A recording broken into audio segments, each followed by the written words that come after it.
хочу выразить вам признательность, что вы нашли возможность в это январское время, во время сессии, каникул, все-таки принять участие в работе форума. Ну и перед каждым мероприятием должно быть что-то особо вкусное, особо интересное. Форум, как вы знаете, начнется завтра. Но я очень признателен, что сегодня согласилась выступить перед нашими коллегами, в нашей академии. Не буду лукавить, в моем самом любимом зале нашей академии, в зале ученого совета, госпожа Ngaire. Там есть разные версии, Ngaire, ну, в общем, как читать. Понятно, что, поэтому не стали переводить и дали в оригинале. Госпожа Ngaire является доктором философии. У нее очень интересная биография, и мы старались ее вам направить предварительно на электронные почты. Человек, который очень много сделал для формирования и клуба G20, и развития системы образования в сфере государственного управления. Я надеюсь, что вы посмотрели эти материалы. Не буду лукавить, немножко нарушу все авторские права, но мы постарались дать вам информацию о тех книгах, которые госпожа Вудс написала. В общем, я могу сколько угодно рассказывать, но в данном случае я хочу представить госпожу Вудс как декана школы государственного управления Оксфордского университета и предоставить ей слово. Good morning, and I'll take this off. I don't need to hear myself. It's such a pleasure to be here at RANХiGSS. I visited this academy in 2010, just when it was born, and at exactly the same time that RANХiGSS was created here in Moscow, Oxford University launched its School of Government, the Blavatnik School of Government, of which I'm the founding dean. So RANXiGSS and the Oxford University School of Government, in my head, are twin babies, each growing. RANXiGSS is much, much larger, and we are the Oxford Blavatnik School of Government is rooted in a much older university. But I think we share a mission to improve government through education, through research, and through engagement. So today what I wanted to talk about was, why is it that almost everywhere in the world I travel as Dean of a School of Government, people ask me 2 or 3 questions. One is, has democracy failed? Does democracy work? Or does authoritarian government work better? A second is, why is government failing, and what can we do about it? And a third is, why does global governance not work? Do we need to start again? Do we need to redesign the global system so that international cooperation can work?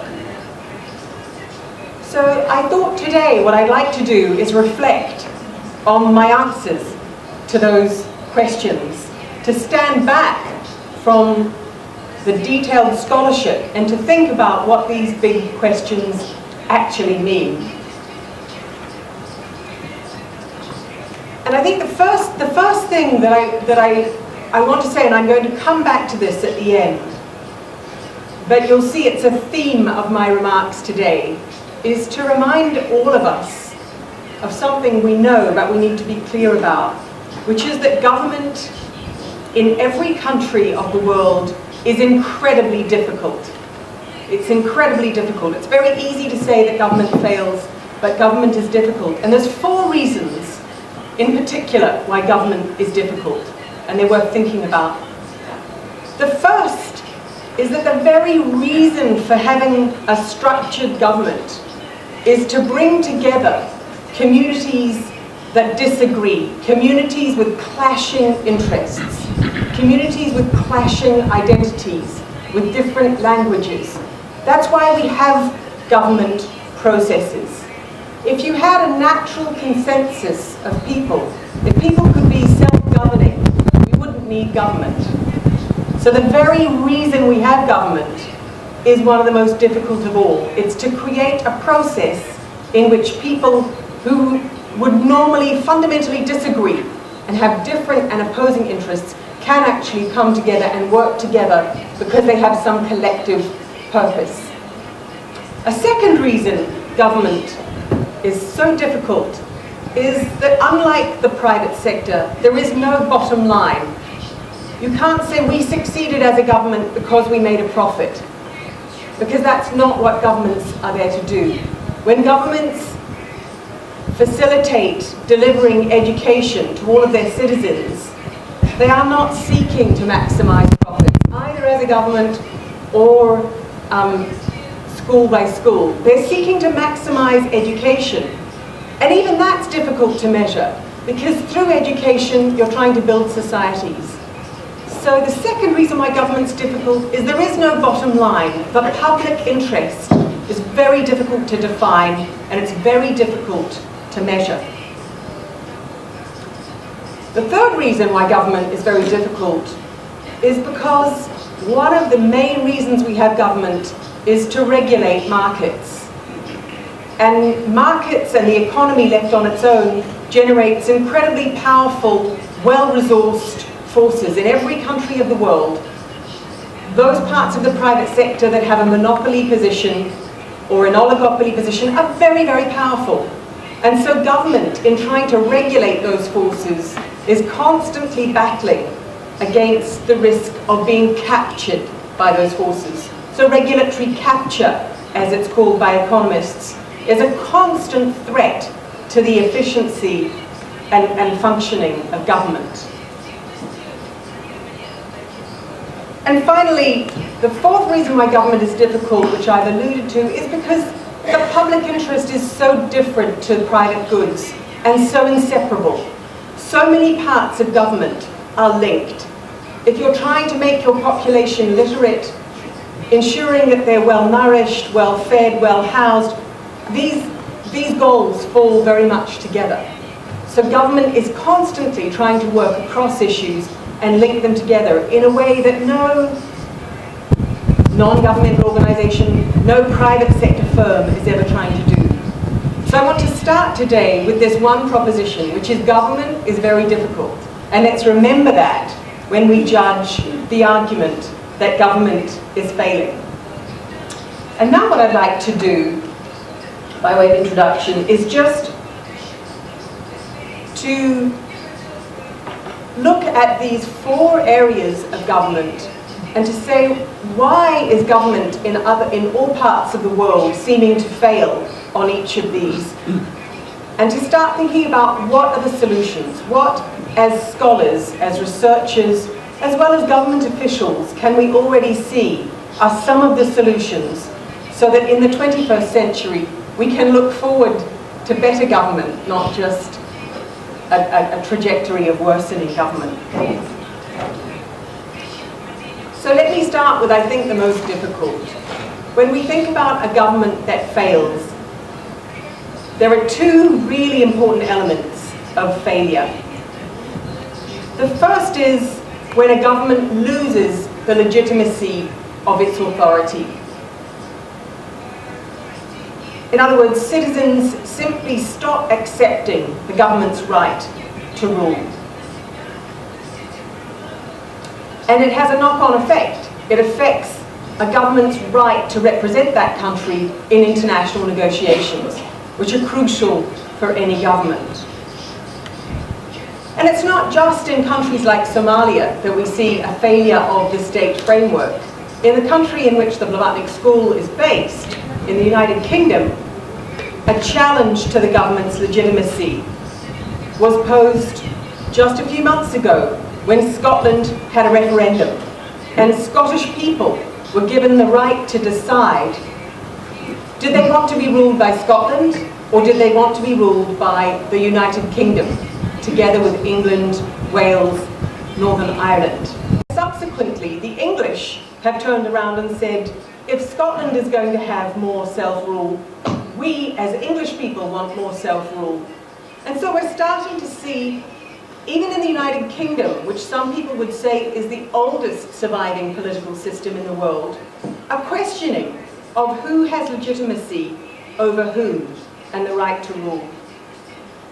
Much more radically, in the Middle East, we see the Islamic State movement challenging in country after country, indeed challenging the borders of countries on the grounds that governments are failing, that governments don't have control over their population and are not accepted as legitimate rulers over populations. At first we saw populations fleeing from the Islamic State movement. Now we're seeing the Islamic State movement starting very quickly to set up institutions of government in quite small communities across the Middle East. I think it tells us that the first major challenge of government in the 21st century, whether it's government in this part of the world, government in the United Kingdom, government in the Middle East, government in the Americas, is to lead in a way that it keeps explaining to a population that the framework of government is a framework that brings together competing interests. It's not the argument that the government no longer represents the interests of one communal group, such as we saw in Kenya's last election. The argument that elections themselves should be a fight for winner takes all has to be addressed in the 21st century. And politicians have to lead to show that what they're doing is bringing a framework together where people don't agree, but that's what government is first and foremost for, to create that process for discussion and for mediation. So the test in the 21st century of legitimate authority is not whether the winners agree, it's whether the losers accept the result because they think the process was fair. And that's what we need to see in every continent of the world. The second reason that people say that governments are failing was really highlighted by the global financial crisis. And here, it's to economics that we must turn and look very closely, as many scholars in RANХiGSS, including your rector, Vladimir Mao, does. What is the intervention that a government should make, and what's the intervention that a government mustn't make? So in the global financial crisis, we saw in the United Kingdom and the United States, governments regulating their banks, but doing so in the wrong way. They regulated almost everything except the one thing that really matters, leverage and capital. And so we saw, and some would say as a result of regulatory capture, because the banks were so powerful in those countries, powerful because they accounted for such a large proportion of the economy, we saw the financial services sector win the argument that government should be light touch when it came to the leverage and capital of banks, and a kind of collusion about all the other kinds of regulation that governments would undertake to make it look as though they were regulating banks. And the results were, of course, disastrous. So how do we move forward from that? How, in the 21st century, do we begin to address the problem that in every country, government will very often be captured by the most powerful economic interests in that country, just as government in the United States and the United Kingdom was by their financial services sectors. And there, the regulatory capture literature gives us, I think, some clear answers. It tells us that it is really important for consumers and government to have good information about the costs of the status quo, not just waiting for a crisis to reveal those costs. It tells us that when we regulate a powerful industry, we have to think about how the powerful firms in that industry can be incentivized to regulate each other. You need to create proprietary interests for one bank, for example, to take punitive actions against another bank. In other words, it's a kind of regulatory judo with one part of the sector using the other part of the sector's weight that we need to do. Why? Because there's no government in the world that will ever have the resources, the knowledge, and the personnel to outpower, to outgun their most powerful private sector firms. So we have to, in the 21st century, really rethink regulation. And I think there's powerful and important work being done here in RANEPA and among economists in this country on this issue.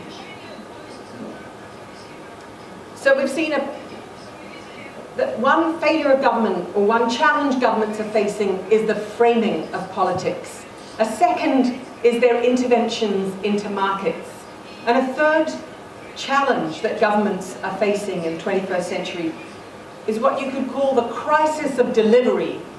Can governments actually deliver?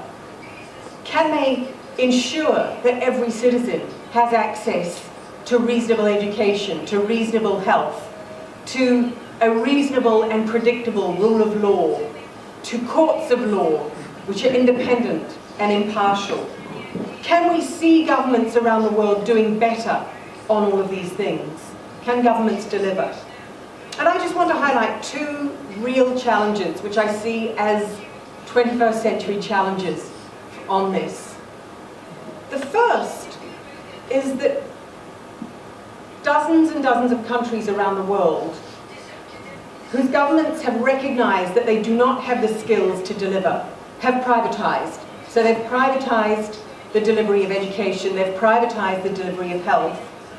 But now, 20 years on from those privatizations, as we learn the lessons from them, there's one lesson that stands out.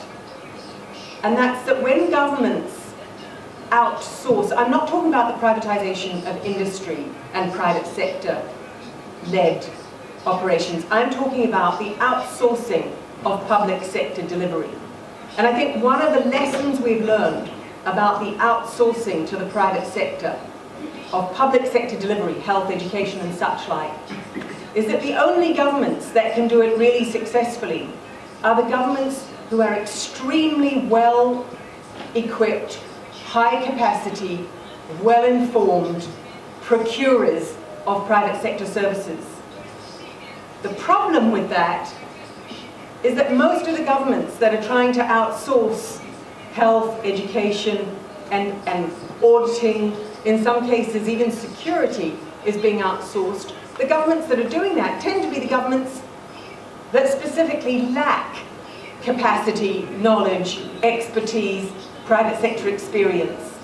And so we have a conundrum.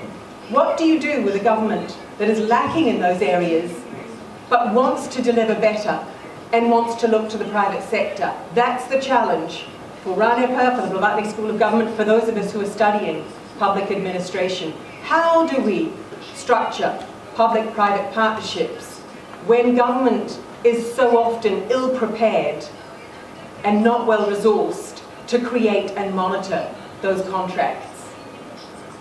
The second, I think, challenge for the 21st century of public management and public delivery is that for 10 years, governments around the world have started trying to import private sector incentivization, bonus payments,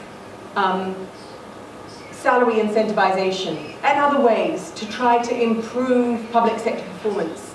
But now, we're starting to see, in the last 5 years, some very good evidence that in some parts of the public sector, bonuses and incentivization that economics would argue for produces perverse effects. It crowds out the other motivations for good public service. When you pay teachers or firefighters or police officers bonus payments for performance, you start changing the kind of person that is attracted to do that job in the first place. The police officer that was attracted to do the job because he or she wanted to be respected by their local community for doing the public good starts exiting. And instead you start getting the opportunist who wants to win the bonus performance, who wants to be incentivized to act. So these effects are starting to be systematically tracked by scholars, and I think that poses the question to us all. Again, for RANEPA, for the Blavatsky School of Government, how do we get better performance in the public sector? How do we ensure that government officials do their jobs even better and more effectively to deliver in public service areas. And finally, the fourth issue that I think is very important for public administration and for government is what will happen this century to international cooperation. Because international cooperation is not only important in order to prevent war, but it's absolutely vital when global collective goods are at stake. If you're going to do something about air pollution, water pollution, nuclear regulation, climate change, global financial crises, you actually, no one country can do it on their own. You absolutely have to have cooperation among countries in order that any one country can move forward. And we know from the two-level game analysis that's undertaken in international relations that international negotiations can have very positive effects. That when Russia hosts the G20, it means that into the Russian government you have to start recruiting experts in the agenda of that international grouping, that those experts start shifting the domestic agenda, start shifting the knowledge base within government, and that when they go to that international meeting, they also start shifting the international consensus. But my fear in the 21st century for international cooperation is that we've seen it dramatically fragment in the last 12 months. We've seen an acceleration of what's happened since the global financial crisis in 2008. So what do I mean when I say fragmentation? What I'm referring to is in 2008, we saw crystallized a very important change in global governance. When the financial crisis exploded, it was immediately clear that there was no solution to the crisis without Russia, without Brazil, without India, without China, without South Africa. And so Russia, Brazil, India, China, South Africa were persuaded first by the IMF to start contributing more into those organizations and were promised more voice in those organizations. And of course, as you would know, those countries did contribute more, but they still have not been given the increased voice that they expected. And the result is that those countries are looking for their own arrangements.